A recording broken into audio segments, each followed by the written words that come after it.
2001 সালের মে মাস, সেই ভয়ঙ্কর দিনটার ভয়ঙ্কর রাতটা আজও অনেকের মনে পড়ে। দিল্লির রাস্তায় নামে এক অন্ধকার।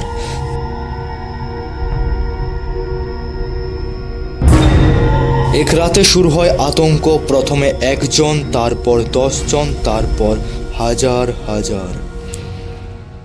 সেই দিন দিল্লির প্রত্যেকটা মানুষ ভয়ে কাঁপছিল। কেউ রাস্তায় লাঠি নিয়ে বেরিয়ে পড়েছে, কেউ আবার বাড়ির ছাদে পাহারা দিচ্ছে। কিন্তু কেন?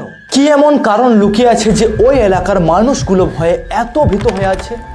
আমি নিজের চোখে দেখেছি, সে মানুষ নয়, লাফিয়ে লাফিয়ে এক ছাদ থেকে অন্য ছাদে যাচ্ছিল। তার হাতে ছিল লোহার মতো নখ, নখ ছিল ধারালো লাল চোখ। একটা শহর একই দুঃস্বপ্ন দেখছে। সবাই বলে ম্যাস হিস্টেরিয়া, কিন্তু এখনো আমার পিঠে আঁচড়ের দাগ আছে।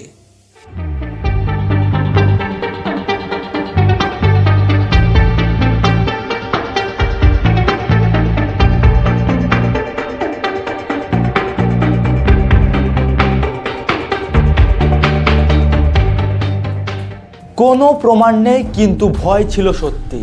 ম্যাস হিস্টেরিয়া একটা এক্সপ্লেনেশন, কিন্তু কেন এটাকে সবাই সেম ডেসক্রিপশন দিল?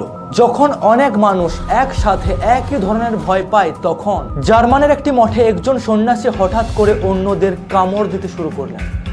ফ্রান্সের একটি মঠে একজন সন্ন্যাসিনী হঠাৎ করে বিড়ালের মতো করতে শুরু করলেন। আর তখনই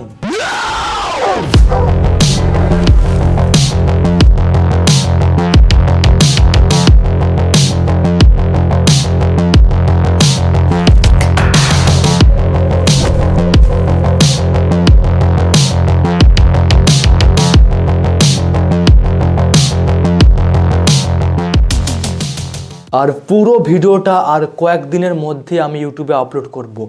তার জন্য সাবস্ক্রাইব আর ফলো করতে ভুলবেন না যদি ইনস্টাগ্রাম থেকে দেখছেন তো।